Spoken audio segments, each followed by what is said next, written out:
Guys, I'm very happy to welcome to the podcast someone I admire very much, Victor Davis Hanson, Senior Fellow in Military History at the Hoover Institution, previously, Professor Emeritus of Classics at Cal State University, Fresno, author of this book, New, The Dying Citizen.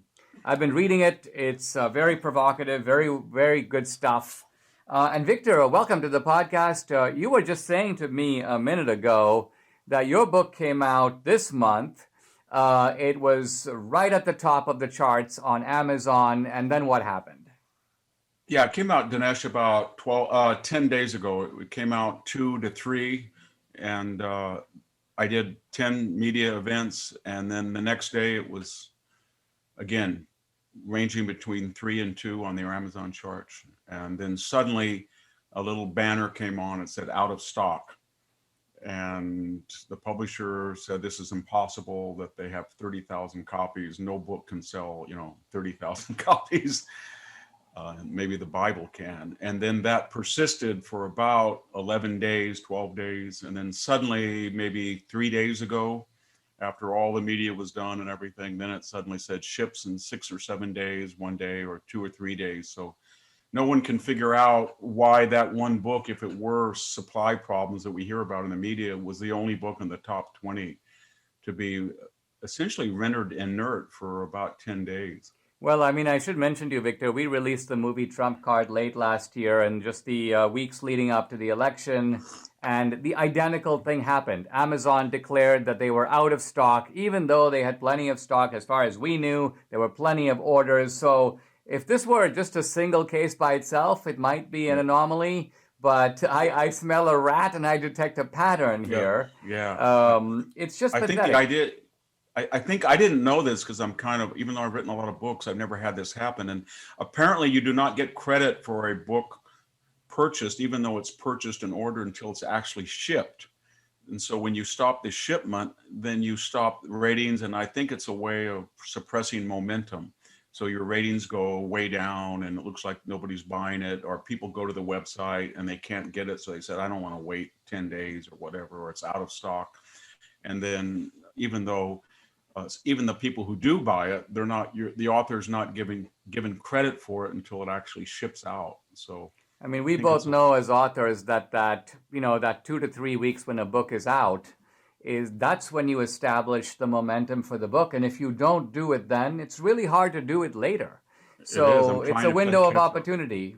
Yeah, I'm planning to play catch up because it was just put back in stock, I think 2 days ago. Yeah, let's talk about the book. It's you call it The Dying Citizen, and the core concept here, I want people to get a feel for the macro argument of the book.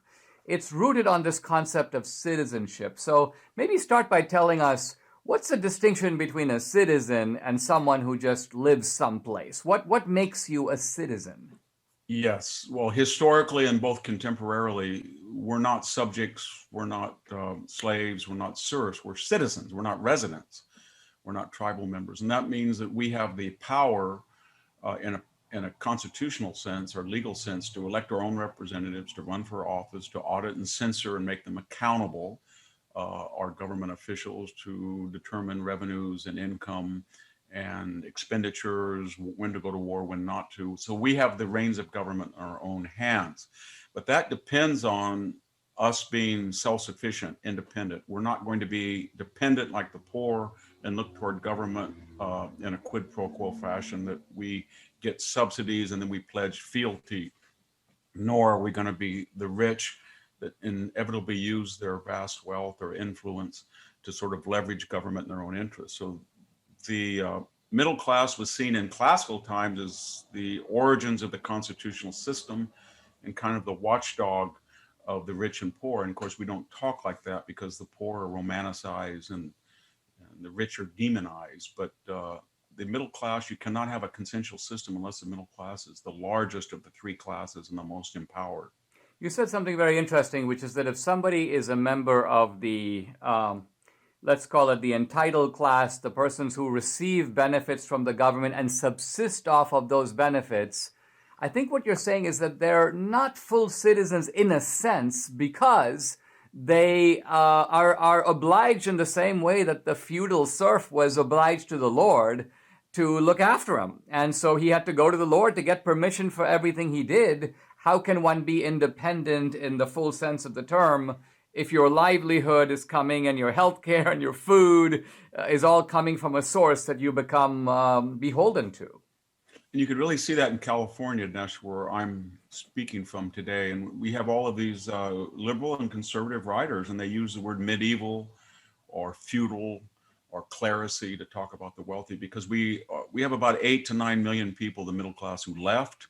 We had about 8 to 10 million people who were very poor, who came often through illegal auspices across our southern border the last 30 years. And then we had the largest concentration of wealth in civilizational history, $4 or $5 trillion of market capitalization in Apple and, Google and Facebook and Twitter, et cetera, in the Bay Area, Silicon Valley corridor. And so we don't have a middle class. We have a one-party system in California, and it's run by a coastal elite and then a dependent peasant class where I am in the Central Valley or maybe the Sierra foothills or the far north. And you can really see that the quality of life, crime, infrastructure, it's all declining because there's no one who says, don't build high-speed rail, that's for elite people. I want the 99 freeway, or I need some water in that reservoir. I don't really care about a new law that says if you loot a store and it's less than $900, we're not going to prosecute it. So the legislation is sort of the fixation of the rich intended to, romanticize the distant poor, but it's not concerned with the middle class.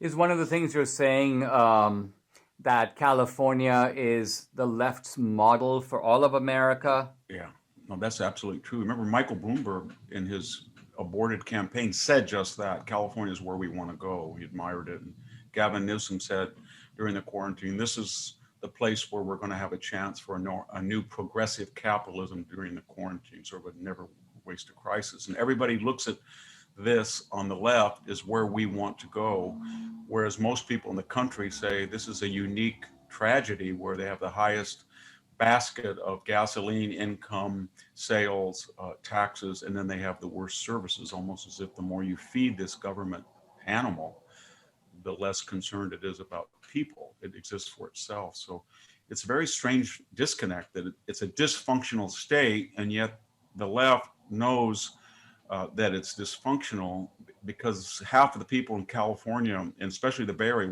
have polled that they want to leave. And yet they continue down that path ideologically. When we come back, I want to look at the various threats to the idea of citizenship that have come from 3 or 4 key different directions. I'll be back with Victor Davis Hanson.